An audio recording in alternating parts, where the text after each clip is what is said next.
Aqui quem fala é o professor Pires, professor de Biologia. Eu queria dizer para vocês da imensa saudade que a gente está de vocês e nesse pequeno vídeo mostrar para vocês um pouco sobre uma temática importantíssima para o Enem, que é a evolução, que está enquadrada na competência 4, na habilidade 16, tá certo? Então nós vamos trabalhar um tema dentro da evolução que é muito importante, iniciado lá pelo Charles Darwin no século XIX, que são os mecanismos da especiação, tá bom? Então nós temos aqui, turma, os processos evolutivos. Existem dois processos básicos, que é a anagênese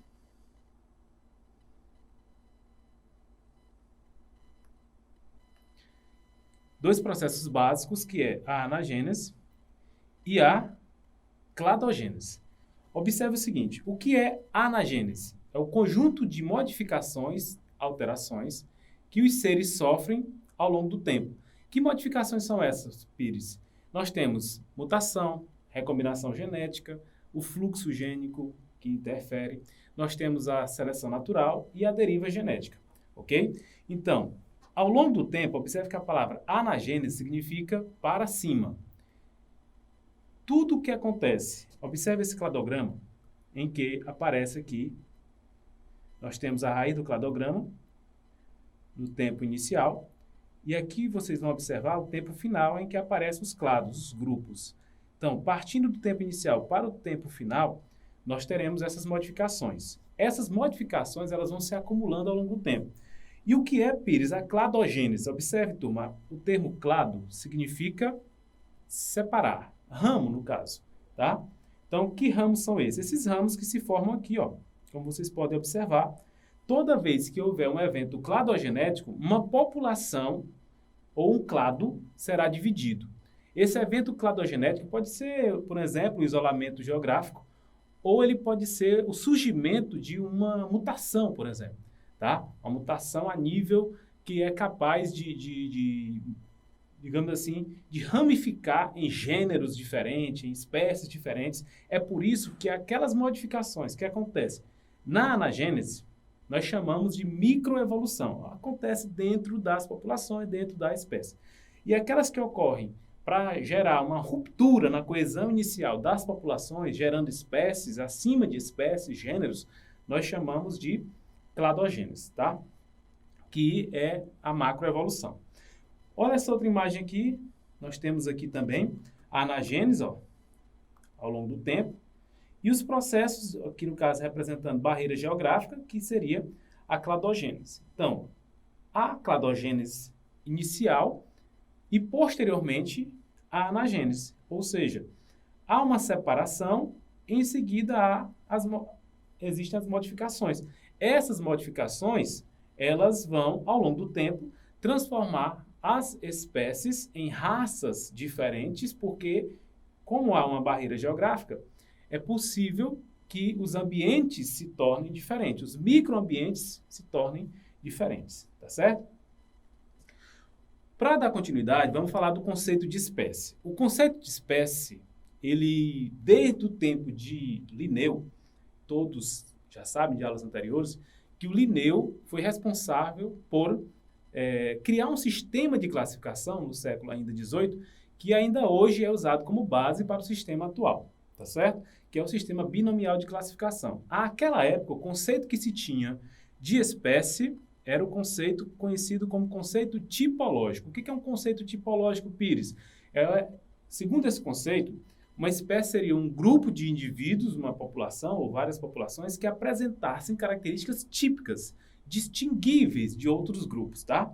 Então, o conceito que nós usamos hoje, inclusive no nosso modelo de sistema de classificação taxonômico, é o conceito biológico. Esse conceito biológico ele é de 1940.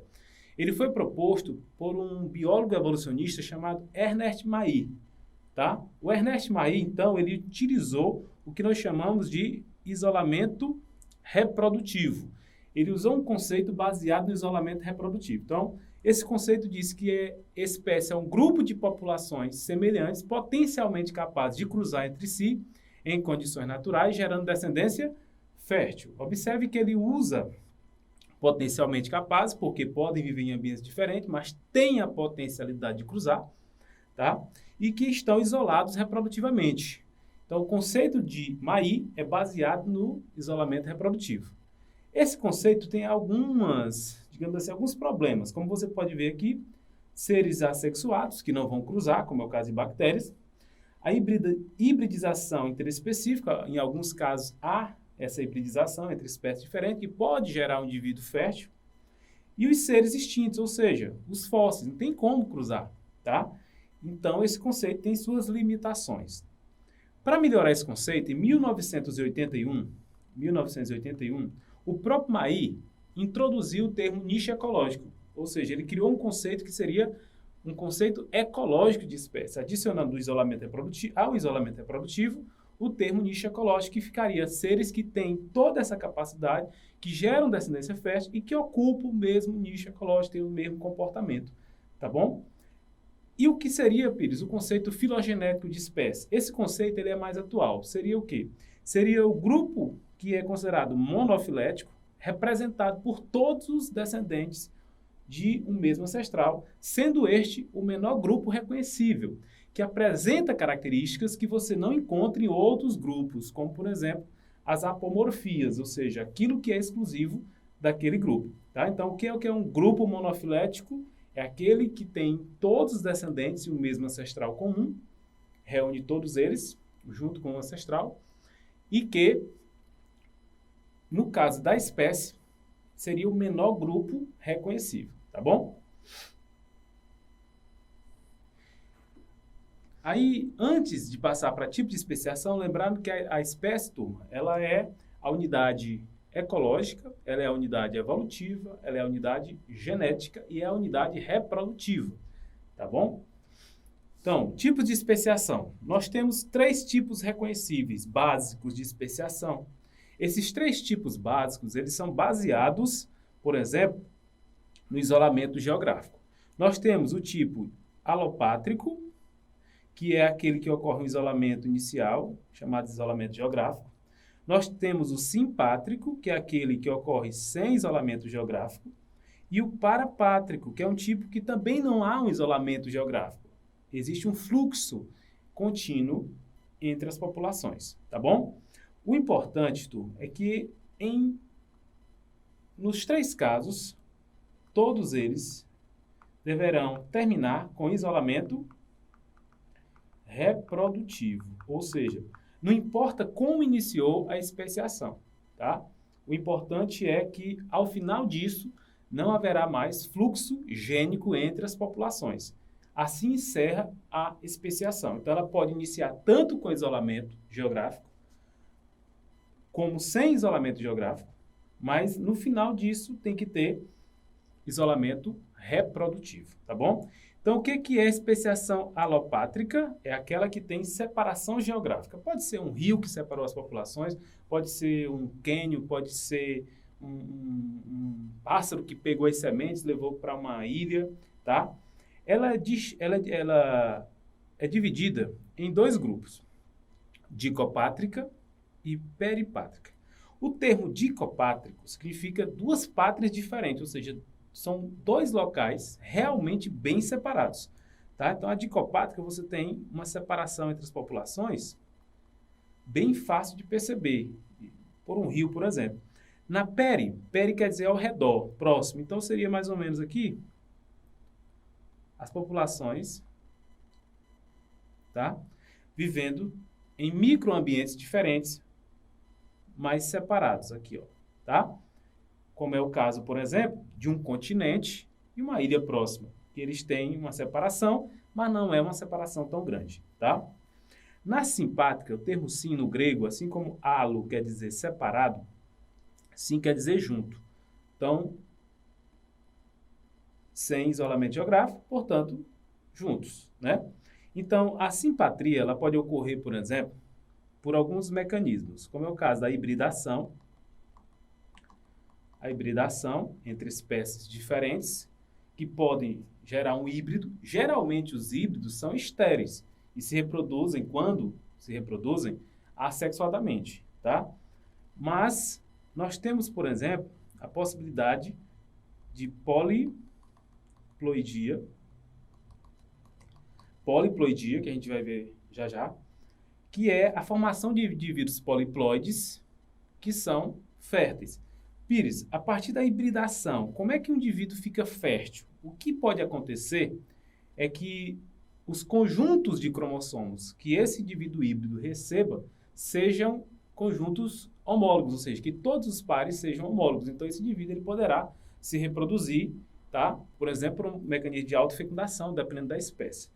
Porém, na maioria das vezes, o que vai acontecer é apenas a formação de um indivíduo híbrido estéril. Na poliploidia, que é bastante comum entre os seres cultivares, né, entre aqueles que a gente come no dia a dia, a poliploidia ela pode ocorrer de duas maneiras. Ela pode ocorrer por alopoliploidia, que é quando ela vem de duas espécies diferentes, tá? Ou por autopoliploidia. Então, na alopoliploidia, você tem duas espécies que vão gerar um híbrido, tá? E esse híbrido sofre uma mutação duplicadora, ou seja, todos os seus cromossomos são duplicados. E ele passa, então, a ter a capacidade de gerar gametas esses que são férteis, gametas que podem fecundar, gametas que podem gerar descendentes, tá bom? E o que é a autopoliploidia? A autopoliploidia é quando de uma única espécie pode surgir através da não disjunção meiótica gametas que são diploides, por exemplo. Então, o indivíduo diploide, o normal é gerar gameta haploide.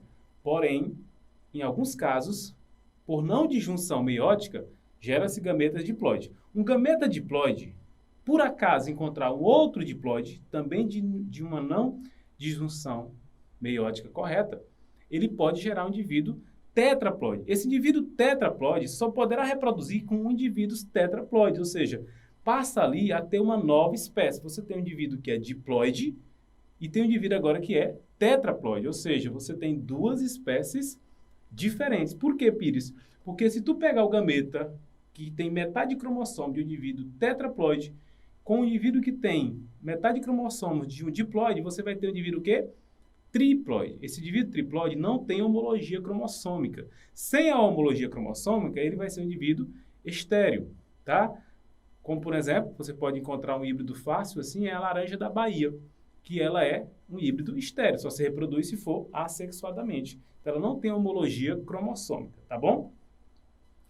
Nós temos, então, a hibridação, que é quando duas espécies podem cruzar, dando ao zigoto lotes de cromossomos com pares de homólogos e gerar um indivíduo fértil, que não vai cruzar mais com seus progenitores ou as espécies progenitoras. Neste caso, você tem uma especiação por hibridação. Você tem a poliploidia, que pode ocorrer de duas maneiras. Quais são elas? Alopoliploidia, quando duas espécies diferentes cruzam, geram um indivíduo híbrido. Esse indivíduo híbrido sofre uma mutação duplicadora e essa mutação duplicadora gera um indivíduo capaz de se reproduzir, porque ela vai ter homologia. Ou pode ser por autopoliploidia, quando dois indivíduos da mesma espécie produzem, agora sim, por não disjunção meiótica, gametas diploides que fecundam e geram indivíduos tetraploides. Esses indivíduos tetraploides vão constituir uma espécie diferente da diploide progenitora. Por quê? Porque quando eles gerarem gametas, os gametas de tetraploide serão 2N, de diploide serão N. Então, gerará um indivíduo híbrido 3N, portanto, estéril. Ok? Observe na imagem que nós temos a seguir os três tipos básicos. A especiação alopátrica, parapátrica, simpátrica. Na especiação alopátrica, você vê uma barreira geográfica total aqui, ó, separando as duas populações, tá bom? Observe que no final, quando esses indivíduos possam ser colocados no mesmo ambiente, não haverá mais fluxo genético, ou seja, eles não vão mais produzir descendentes férteis ao cruzar, tá bom? Na especiação simpátrica, você vê aqui o mesmo ambiente, tá?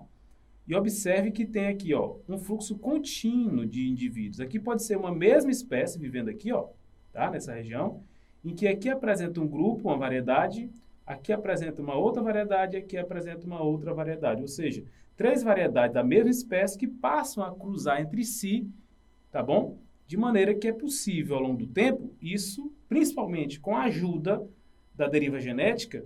Quem lembra da deriva genética, pequenos grupos populacionais podem ter uma frequência alélica aumentada. Então, esses pequenos grupos podem, ao longo do tempo, terem uma frequência alélica aumentada que tornam seletivamente diferente do outro no processo reprodutivo, ou seja, na escolha da reprodução. Na simpátrica, observe que o ambiente é o mesmo, tá? Aqui ocorre polimorfismo, é um exemplo. O que é polimorfismo? Seria as formas diferentes dentro do mesmo grupo, tá? Em que, ao longo do tempo, resulta em isolamento. Nesse caso, ele pode estar demonstrando aí o que nós chamamos de seleção disruptiva, que é aquela em que gera indivíduos diversificados. Por exemplo, nós temos, digamos que fosse aqui, lembrando do Darwin, o bico dos tentilhões. Nós teríamos bicos grandes, bicos médios, bicos pequenos. Aqui, no caso, favorecendo os extremos, os grandes e os pequenos. Ao longo do tempo, essa seleção pode gerar espécies diferentes, tá bom? Seleção disruptiva. Então, nós temos também, nesse caso, uma espécie de apenas um isolamento reprodutivo do tipo ecológico, ou seja, de tipo de nicho ecológico, tá certo? E o isolamento reprodutivo? Isolamento reprodutivo, ele pode ser de 2 tipos, ele pode ser pré-zigótico e pós-zigótico. No pré-zigótico, o termo significa que antes do zigoto, ou seja, ele vai parar o fluxo genético antes da formação do zigoto. Aí nós temos o isolamento de habitat, ou espacial, que é esse que eu falei anteriormente, sobre a ocupação de microambientes diferentes no mesmo local. Sazonal, ou seja, aqueles em que os grupos eles não mais reproduzem na mesma época do ano, um pode ser na primavera, outro no inverno e por aí vai.